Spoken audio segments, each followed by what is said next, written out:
What if the person who came to help slowly became the center of your marriage? Claire never thought 3 suitcases could change her life. When Ethan told her his mother, Linda, needed a place to stay for a little while, Claire agreed without much thought. Linda had sold her condo in Portland and said she wanted to be closer to family in Denver. It sounded temporary. Supportive. Kind. The first week felt almost sweet. Linda cooked warm meals. She brought fresh flowers. She told Claire how lucky Ethan was to have her. Claire believed it. She wanted to believe it, but something shifted quickly. How does a house start feeling unfamiliar overnight? One afternoon, Claire came home from work and stopped at the front door. The living room looked different. The couch had been moved near the window. The soft gray pillows Claire loved were gone. In their place were dark blue ones with gold patterns. The family photos on the wall had been replaced with large framed art pieces. Linda stood in the center of the room, smiling proudly. "It needed life," she said gently. "I hope you don't mind. I just have an eye for these things." Claire forced a smile. Ethan walked in behind her and looked impressed. "Wow. It looks amazing, Mom." "Mom," Claire swallowed her discomfort. It was just furniture, she told herself. Just decoration, but it didn't stop there. When did helpful turn into control? Linda began waking up earlier than anyone else. She prepared Ethan's breakfast exactly the way he liked it, scrambled eggs soft, coffee with a small splash of cream. Claire used to do that. Now, by the time she came downstairs, Ethan was already laughing at something Linda had said. "You always understood me best," Ethan told his mother one morning. Claire heard it from the staircase. It wasn't romantic. It wasn't inappropriate. But it felt intimate. Personal. Soon, Linda took over grocery shopping. Then laundry. Then even small decisions like what brand of soap they should use. She spoke gently, but firmly. "Trust me," she would say. "I know what works." Ethan rarely disagreed. Why did Claire feel like a guest in her own kitchen? One evening, Claire reached for a pan and realized it wasn't where she had left it. The cabinets were rearranged. Spices were alphabetized. Plates were stacked differently. Linda stepped in beside her. "It's more efficient this way." Claire nodded slowly, though her chest felt tight. Efficiency wasn't the issue. It was ownership. The emotional distance grew quietly. At dinner, Linda and Ethan shared old stories from his childhood. They laughed about school dances, broken bicycles, first jobs. Claire smiled politely, but she noticed something painful. Ethan looked lighter around his mother. More relaxed. When Claire spoke about her day at the marketing firm, the conversation felt shorter. Less engaging. Can emotional attention be a form of betrayal? One night, Claire came home late from work. She heard soft music playing in the living room. She stepped closer and saw Ethan and Linda sitting on the couch. They weren't touching in any strange way. They were simply close, looking through an old photo album. "You were always so handsome," Linda said softly, adjusting his collar the way she used to when he was younger. Ethan laughed. "You always say that." Claire stood frozen in the hallway. The moment was innocent. Yet something about the closeness made her feel invisible. She stepped back quietly before they noticed her. The next morning, Claire tried to talk to Ethan. "Do you feel like things are different lately?" she asked carefully. Ethan frowned. "Different how?" "I don't know. Like, we don't spend as much time together." Ethan sighed. "Claire, Mom just moved her whole life here. She needs attention right now." "Needs attention," Claire nodded, but her heart felt heavy. When did she stop being the person Ethan turned to first, and what happens when loyalty slowly shifts? Days later, Claire found a stack of mail addressed to Linda at their home. Not temporary letters. Official documents. A new driver's license. Bank statements. Magazine subscriptions. This wasn't short-term. That evening, Claire overheard another conversation. Linda's voice was soft but serious. "You deserve someone who understands your pressure, Ethan. Marriage can be hard when two people grow in different directions." Claire felt her breath catch. Ethan didn't argue. He didn't agree either. He just stayed silent. That silence hurt the most. The next weekend, Linda suggested redecorating the master bedroom. It should feel mature, she said calmly. Romantic. Balanced. Claire felt uncomfortable. I like it the way it is. Linda smiled politely. Sometimes change is healthy. 2 days later, new bedding arrived. Darker tones. Heavier fabrics. Even scented candles Claire never bought. Ethan admired it. It feels like a hotel, he said. Claire stared at the room. It didn't feel like hers anymore. The final shift came unexpectedly. One afternoon, Claire walked in early from work. She heard laughter upstairs. When she reached the hallway, she saw Linda standing in the doorway of the bedroom, holding one of Ethan's shirts. You still let Claire pick these? Linda teased lightly. Blue has always been your color. Ethan smiled. You know me too well. Claire's chest tightened. It wasn't about romance. It wasn't physical. It was something quieter. Deeper. Emotional. Linda understood Ethan in ways Claire suddenly feared she didn't. That night, Claire lay awake beside her husband. He was asleep, peaceful. She stared at the ceiling, feeling distance even in the silence between them. She realized something painful. Infidelity doesn't always begin with secrets in the dark. Sometimes it begins with emotional doors opening to someone else, and as Claire listened to the quiet house around her, she couldn't shake one terrifying thought. What if Linda wasn't just visiting? What if she was slowly replacing her? When does concern turn into interference? And when does interference become something deeper? Claire woke up one morning and felt it clearly. The house no longer moved around her. It moved around Linda. The coffee brewed before her alarm rang. The laundry was folded before she touched it.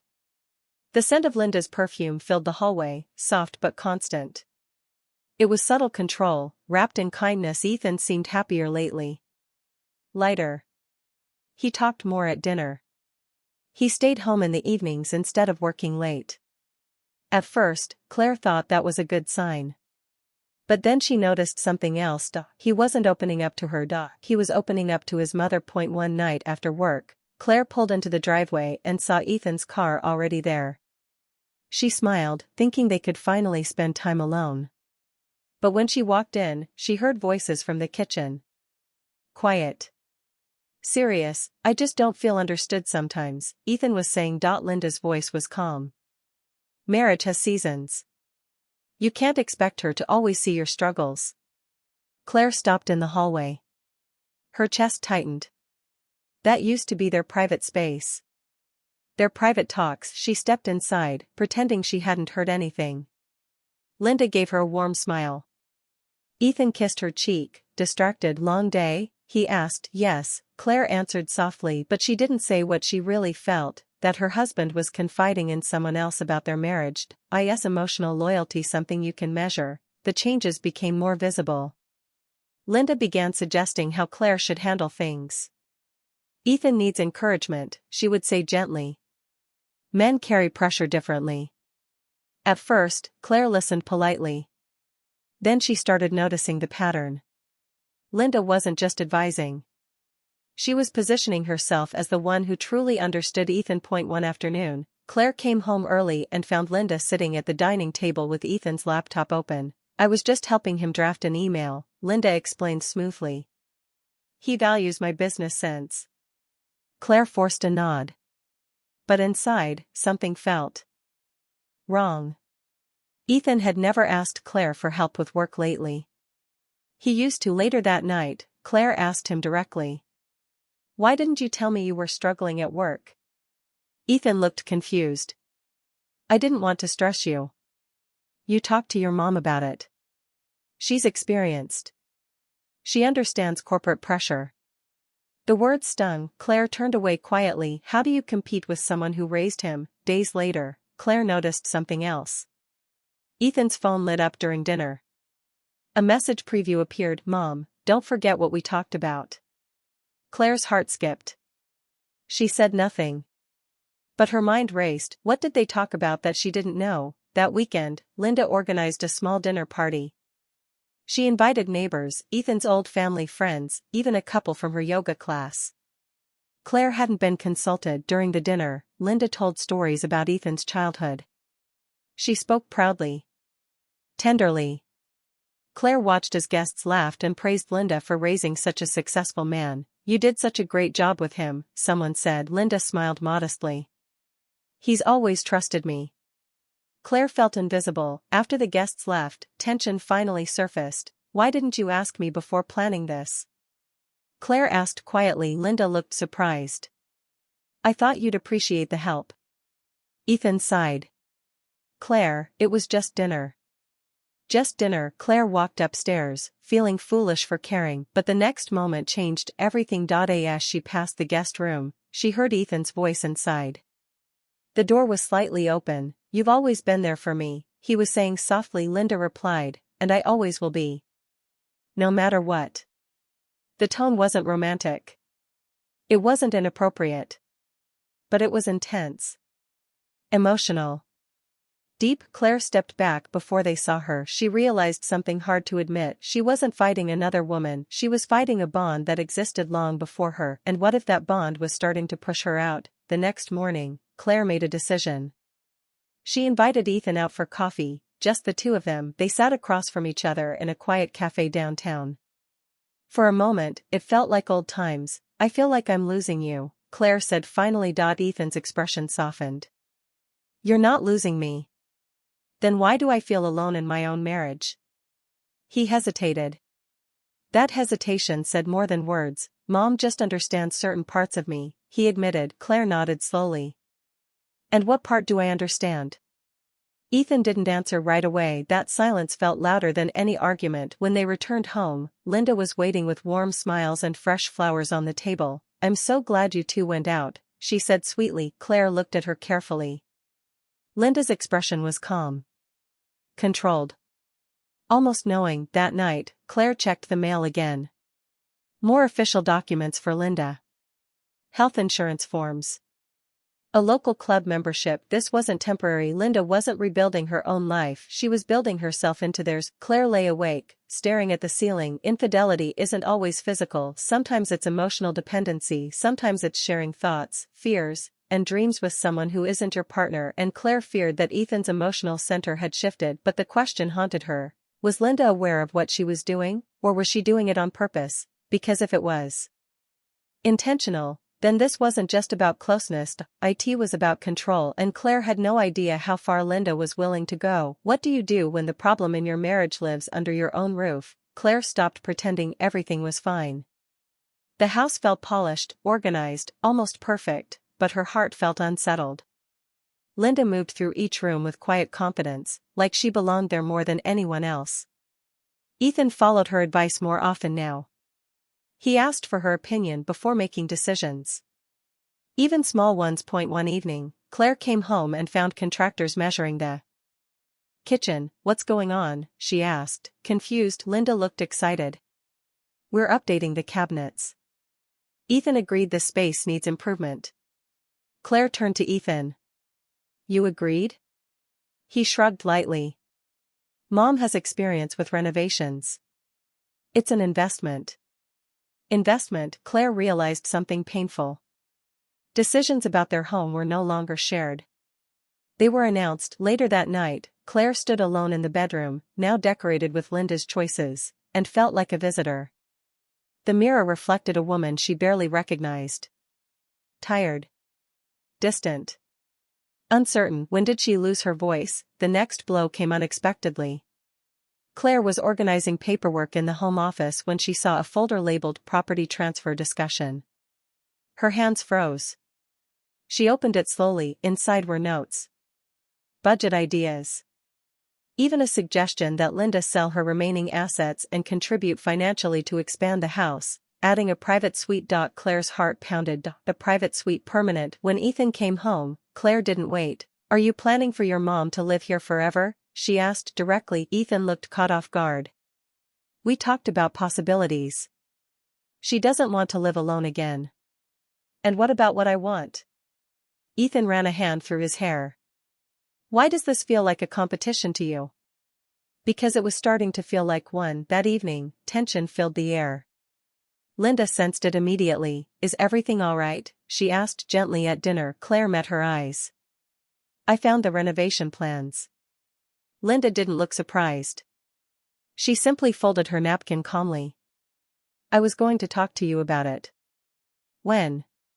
Claire's voice stayed controlled, but firm. After it was finalized? Linda's tone remained soft. Claire, I only want stability for all of us. All of us. Claire realized Linda spoke as if she were part of the marriage. The next morning, Claire overheard something that changed everything. She had woken early, unable to sleep. As she walked toward the kitchen, she heard Linda's voice. You deserve peace, Ethan, Linda was saying quietly. Sometimes relationships lose their balance. You shouldn't feel unsupported in your own home. Claire stopped breathing. Ethan responded softly. I just want things to be easier. Easier. Claire stepped into the kitchen.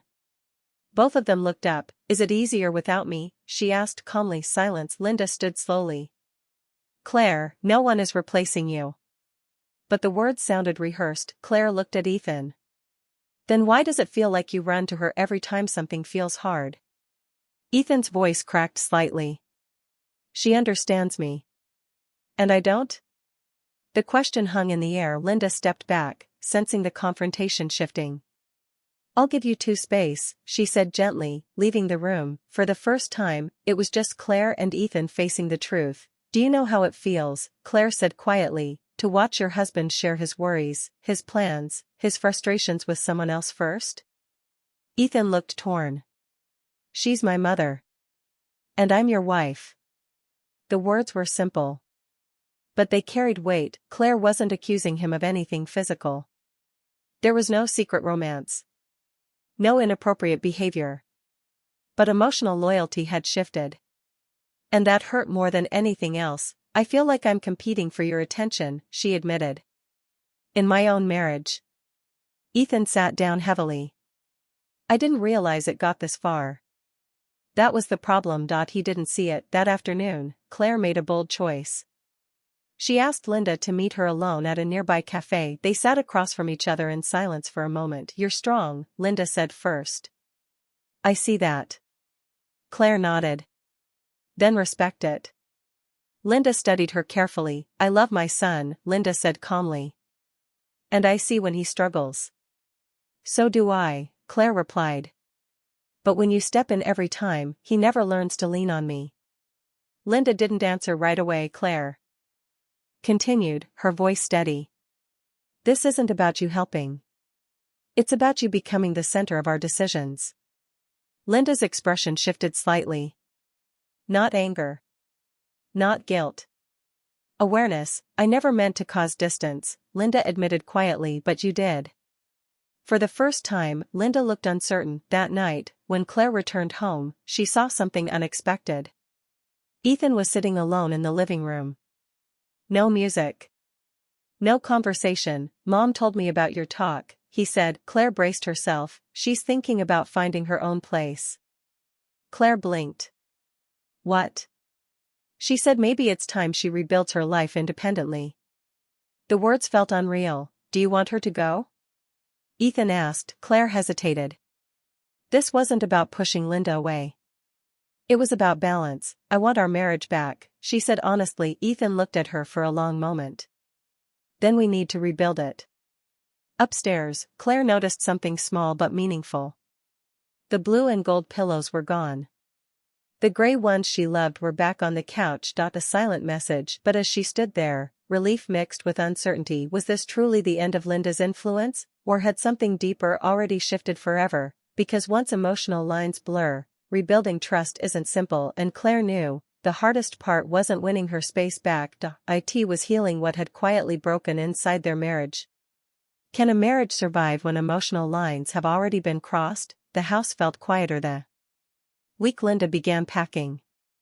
Not empty. Just different. The strong scent of her perfume faded from the hallway. The early morning breakfast stopped.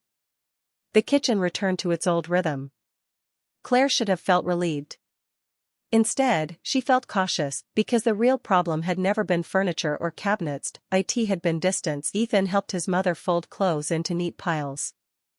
Claire watched from the doorway of the guest room. There was tenderness in the way Linda looked at her son, but something else too, acceptance. "I'll only move 10 minutes away," Linda said softly. "I'm not disappearing." Claire nodded politely. That wasn't the point. The point was space. Later that night, Ethan sat beside Claire on the couch. For the first time in weeks, there was no third presence in the room. "I didn't see what was happening," he admitted quietly. "Not fully." Claire looked at him carefully. "You were sharing pieces of yourself with someone else." "She's my mother," he said. "I know. But I'm your partner." The words were calm, not angry. That made them stronger. Ethan leaned forward, elbows on his knees. "When work felt overwhelming, she made me feel capable. When we argued, she made me feel understood." Claire swallowed. "And what did I make you feel?" He turned to her slowly. "Challenged." "That hurt, but it was honest." "Marriage isn't supposed to be easy all the time," Claire said softly. "It's supposed to grow." Ethan nodded. "I think I let comfort replace connection." The room went silent. "What happens after you admit the truth?" The next morning, Linda stood at the front door with her last suitcase. She hugged Ethan tightly. Then she turned to Claire. "I never wanted to come between you," she said, her voice gentle. Claire believed her. That was the complicated part. Linda hadn't acted out of cruelty. She had acted out of attachment. Out of habit, but attachment can still create damage. "I know," Claire replied. "But we need space to build something on our own." Linda studied her for a moment, then gave a small nod. "Take care of him. And let him take care of you." When the door closed, the house felt lighter. Not perfect. Just quieter, but silence brings reflection. That evening, Claire and Ethan sat at the kitchen table. No distractions. No advice from outside voices. "I want us to reset," Ethan said. "No more outside influence in our decisions." Claire looked at him carefully. "That includes emotional influence." He nodded. "I'll talk to my mom about boundaries." It wasn't about cutting Linda off. It was about balance. Days passed, and something slowly shifted. Ethan started coming home earlier, not because Linda had dinner ready, but because he wanted to be there. He asked Claire about her day, and listened. He shared work stress with her first. Sometimes they argued. But the arguments felt honest, not overshadowed. One evening, while cooking together, Ethan reached for Claire's hand. "I forgot what it felt like to choose you first," he admitted. Claire's eyes softened. "You're choosing now." He squeezed her hand gently. Healing wasn't dramatic. It wasn't loud. It was small actions repeated daily. They redecorated the bedroom together, removing the heavy curtains Linda had chosen. They picked light colors. Softer tones. It felt like a fresh start. One Saturday, they visited Linda at her new apartment. It was bright and modern. She looked settled. Independent. Over coffee, Linda spoke differently. Less involved. More reflective. "I've been thinking," she said. "Sometimes mothers forget that sons grow into husbands. It's not easy letting go." Ethan smiled gently. "You're still important to me." Linda nodded. But not in the same role. There was maturity in that moment. No tension. Just understanding. On the drive home, Claire looked out the window at the city lights. "Do you regret letting her move in?" Ethan asked quietly. Claire thought carefully. "No. I regret not speaking up sooner." He reached over and held her hand. "Sometimes infidelity isn't physical. It's emotional displacement." Ethan hadn't cheated in the traditional sense. There were no secret messages. No hidden meetings. But he had allowed his emotional center to shift away from his wife. That realization stayed with both of them. Trust had not been destroyed, but it had been tested. Weeks later, as they sat on the couch watching a movie, Claire noticed something simple. Ethan's phone buzzed. A message from Linda. He glanced at it, then placed the phone face down without replying immediately. "Everything okay?" Claire asked. "Yeah," he said calmly. "I'll call her tomorrow." Tomorrow, not now. Claire leaned against him, feeling warmth return naturally. No tension. No silent competition. She understood something important. Marriage isn't threatened by love from family. It's threatened when emotional priority shifts without awareness, and awareness had returned. Late that night, Ethan turned to her in the dark. "Thank you for fighting for us," he whispered. Claire smiled softly. "Thank you for choosing us." Outside, the city was quiet. Inside, the house finally felt like theirs again, not because Linda had left, but because Claire and Ethan had rebuilt boundaries, trust, and emotional loyalty. And sometimes, the strongest love stories aren't about dramatic betrayal. They're about recognizing when something is slipping, and having the courage to pull it back together. For the first time in months, Claire slept peacefully, because this time, there were only two hearts in the house learning how to beat in rhythm again.